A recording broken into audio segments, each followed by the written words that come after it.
Hi everyone, my name's Debbie Huckle and I'm the team leader for safety and travel planning from Brent Council. For those of you that are not familiar with Brent Council, if I was to say to you that we could see Wembley Stadium outside the window of our office, I'm sure you'll all be familiar with where I'm talking about now. But I'm here today to present to you on behalf of the Two Wheels London group. This is a pan-London project group made up of 13 individual London boroughs. You can see the names on the screen, the ones that are involved. And we all have one aim, which is to improve safety for motorcyclists and to reduce casualties. Back in 2019, we launched our Angry Owl campaign. And this was aimed at motorcyclists and it featured a rabbit. His name was Al. You can see him there. And he acted as the devil on your shoulder. So he was encouraging the rider to develop bad behaviour. We introduced 8 separate films, all are based around this one character, and they all included a vital safety message. A couple of examples are about speeding and junctions. So just to get us started, here's an example of one of the films that we made.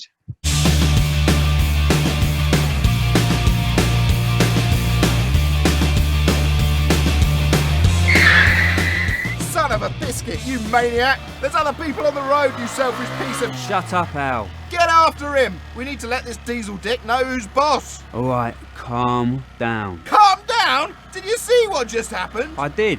I reacted pretty well, I thought. Pretty well? I could have been rabbit souffle a la concrete. Or did you miss that? We're fine. I'll be fine when we've caught that street hazard and headbutted him. Chase that punk down! No. No? I think at this point it would be helpful for you to know that my fury is being redirected towards you, Ash. What's new? I really hate you sometimes. The feeling is mutual.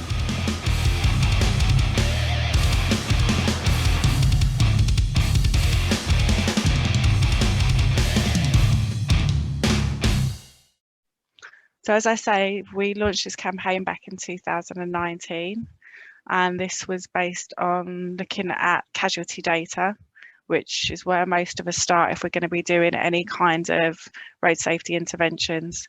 So in London in 2019, 145 people were killed on the roads. And of these 145, 80% of these were vulnerable road users.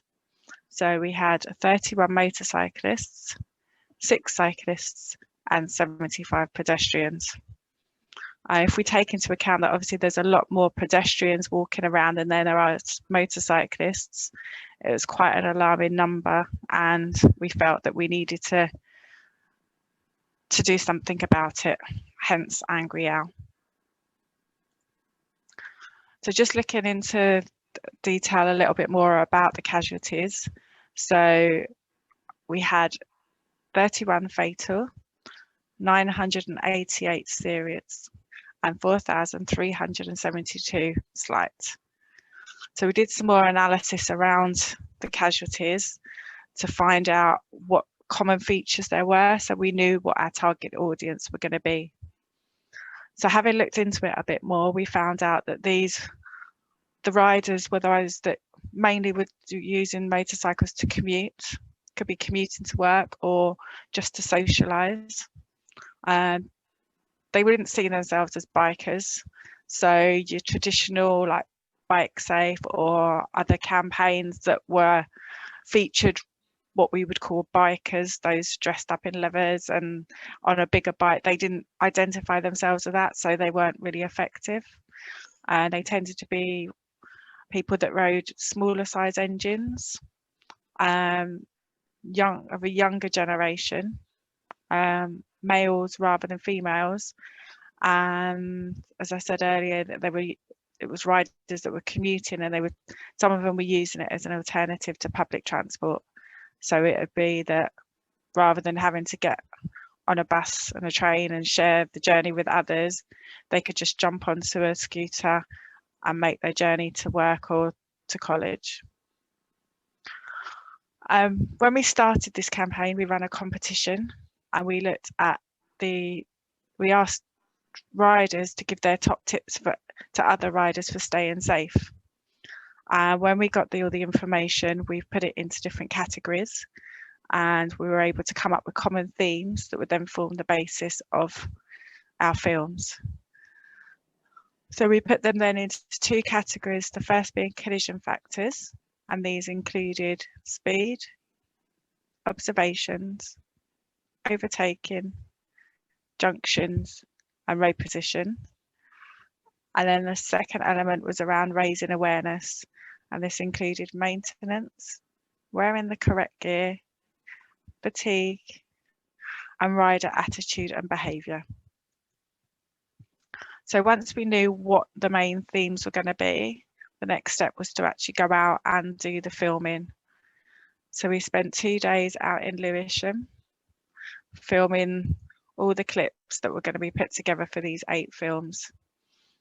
Luckily, the weather was on our side, and we also called in favours from the local Metropolitan Police and Cemex and Lewisham to allow us to do the filming on their roads.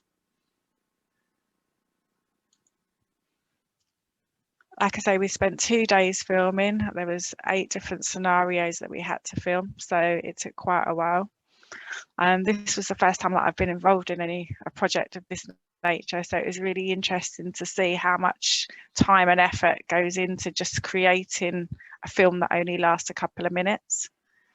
We had a special vehicle that was used, as you can see in the top right hand corner. It was like an opened truck and because of the nature of the vehicle, we then had to have a police solo rider with us just to protect them on the filming truck to make sure that they were kept safe. You can see there we filmed quite a few different scenarios, and on the left hand side we've got the Pratt and the Porsche that features in one of the films. Once we completed all the filming, the next step was then obviously to start promoting. So we were using all different forms of social media to do this. Here's a couple of extracts from posts that we put up, and it will give you some comments that we received.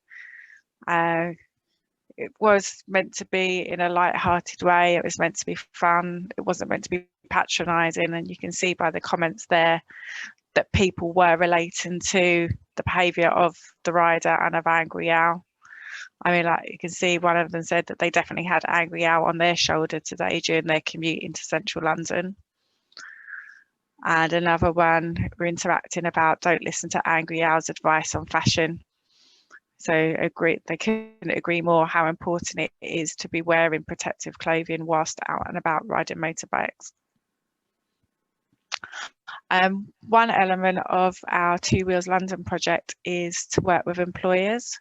So we have a list of employers that have signed up, shown a commitment to helping to improve motorcycle safety for their workers. And we developed a toolkit for them to use. And as part of this, we developed some posters.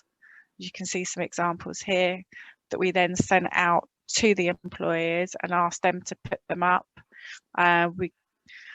We got some catchy phrases for them to try and encourage people to look at them, and also to then direct them to look at the videos. So at the moment, having carried on promoting these on Facebook and Instagram, you can see that we've had the following views. So Facebook, we've got 109,905 visits, Instagram 17,908, Twitter 7,622, and YouTube 2,130. And the next stage was going to be to do an evaluation, but unfortunately COVID came along, so we weren't able to do that. But that is the next step, that we're hoping to be able to evaluate where we're at the moment, and to then be able to learn from what we've developed to date, see if we need to make any changes to them, and then to go out again and to promote some more. So looking at where we're at the moment, the current situation with regards to motorcycle casualties, unfortunately there is no change in the data. You'll see here that the number of fatalities in London hasn't changed. In fact, it's actually increased from 2018 to 2019, but stayed the same for 2020. So it's still, we've got 31 people that were killed on London's roads. It's actually the group with the smallest reduction in deaths as well. So where we've been making great headway with other road user groups, unfortunately with motorcyclists, we've seen the smallest reduction. And they also pose the highest risk for pedestrians too. So in London, there's been a lot more deaths, serious injuries that's involved a motorcyclist hitting a pedestrian. And taking into account that motorcycles make up only 1% of the mode share, and these are quite alarming figures. We've also seen an increase in the last couple of years in the number of solo collisions. So motorcyclists that are either involved in fatal or serious accidents, that they are the sole person involved, so they've lost control or something's happened along the way, as there's no other vehicles involved that caused them to have the accident.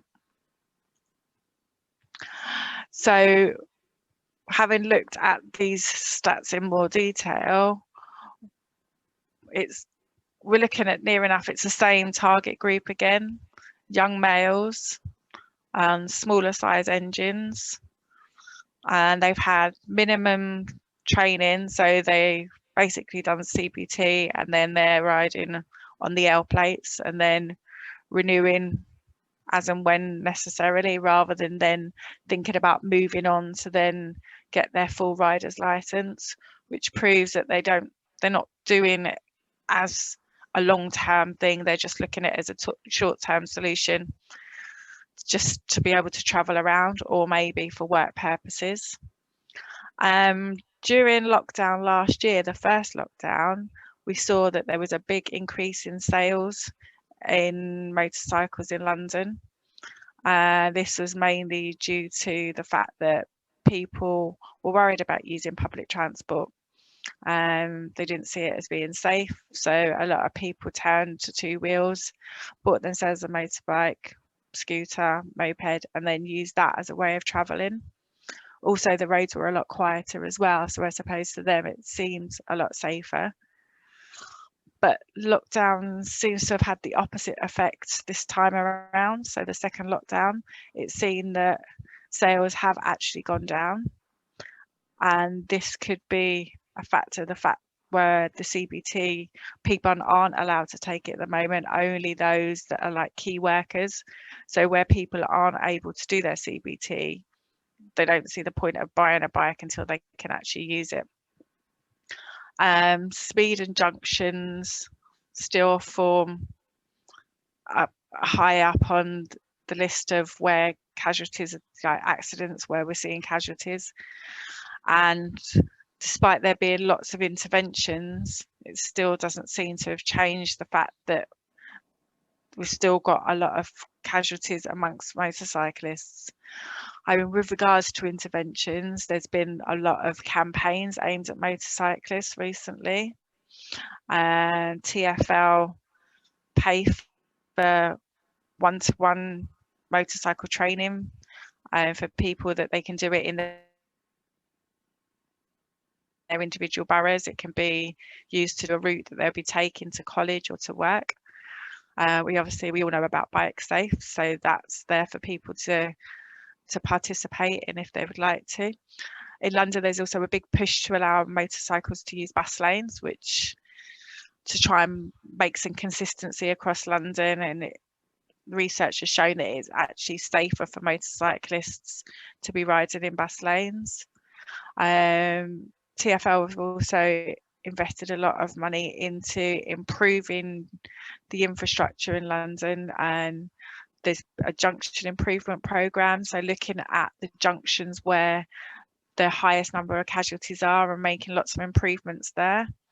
And also there's a big push to lower speed. So there's a lot of boroughs that are actually becoming borough-wide 20 mile an hour, or some boroughs that are putting in 20 mile an hour zones. So to try and help tackle the speeding issues. So I'd like to show you again another one of our Angry Hour films. Open road, baby! Hit the gas, let's go, let's go! No chance. We're in a 20 zone and look up ahead. All I see is fresh tarmac just waiting for you to make your mark. Hit the road! Pedestrian 60 yards up ahead on the right, about to step onto the road. She's got eyes, she'll get out of the way. Oi, you maniac, get off your phone! And the car waiting to turn onto the road. Looks like it might take the gap in front of us. It'll wait.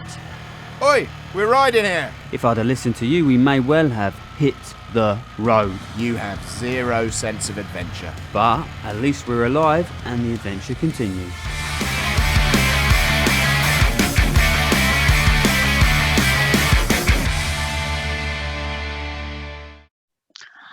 And so what's going to happen next? Hopefully, funding permitted, we'll be looking on to then introduce Moody Mel. So this will be done in a similar way to Angry Owl, but what we're going to be doing it from the driver's perspective.